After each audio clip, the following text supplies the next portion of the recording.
Likewise, thank you, Mr. Chairman, for holding this hearing today, and I want to thank our witnesses for being here to testify.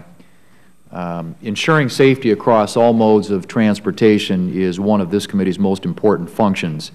And recent events in several modes, whether by air, rail, or sea, have demonstrated how challenging this can be. This task can be made even more difficult when a vessel, like a cruise ship, must travel through several jurisdictions during a single voyage. For instance, when a cruise ship embarks from a U.S. port, the cruise line must ensure compliance with safety regulations through coordination with the industry, the U.S. Coast Guard, and with foreign governments in countries through which the cruise ship is passing, either by sailing in foreign territorial waters or docking at a port within a foreign government's jurisdiction. While the cruise ship industry's safety record is generally good, there have been a few troubling incidents in recent years. The most tragic of these was the fatal accident involving the Costa Concordia, which ran aground off the coast of Italy in 2012. Thankfully, other recent incidents, including those involving ships departing from U.S. ports, have not resulted in fatalities or significant injuries.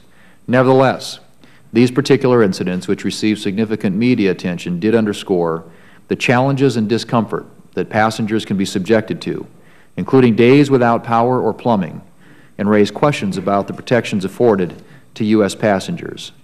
In the wake of these incidents, the cruise ship industry has taken several noteworthy steps to further ensure the safety and comfort of its customers and crews.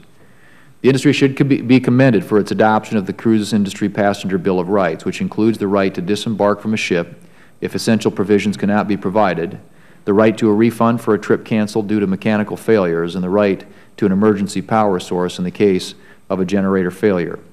As the Chairman has noted, however, the committee has an interest in ensuring that these commitments are translating into better experiences for passengers.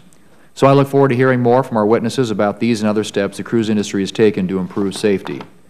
Additionally, I am interested in hearing from the Coast Guard about any recommendations stemming from their investigations of recent cruise ship incidents and the work that they are doing at the Cruise Ship National Center of Expertise in Everglades, Florida. Mr. Chairman, thank you again for holding this hearing, and I want to thank our witnesses for being here and for their willingness to testify. I'd like to direct this to Admiral Servideo.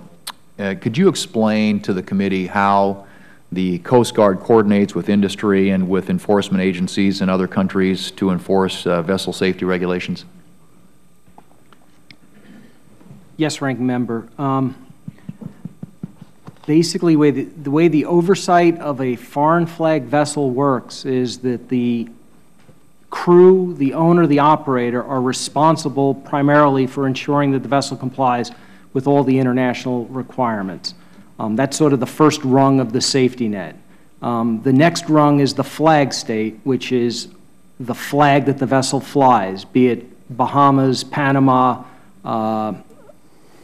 Malta, and the flag state has a requirement to ensure that, again, vessels that fly their flag comply with this.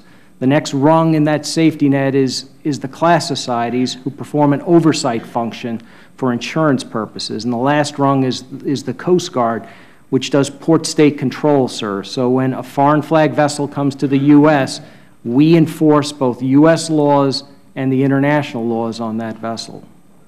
So that's the way. There's an international set of requirements. Each flag has their own set of requirements, sir. Class society has rules that also need to be implemented. And then here in the U.S., sir, when the vessel comes in, if it's foreign flag, we conduct oversight to ensure the vessel is in compliance. So just to be specific on that, it's accurate to say that even if a vessel is foreign flagged, it is responsible for complying with all relevant U.S. safety standards? Yes, sir. The vessel is required to comply with the international standards, and likewise, they're required to comply with the U.S. standards that are in addition on cruise ships that we have, sir. Okay. Mr. Cahill, as you know, the Coast Guard last week issued its final report on the 2010 Carnival Splendor incident involving the engine fire and the complete loss of power. You've talked about some of the steps that Carnival is taking, sounds like sort of proactively to correspond to some of the recommendations made in that report. I'm wondering if there are recommendations that were made that Carnival disagrees with.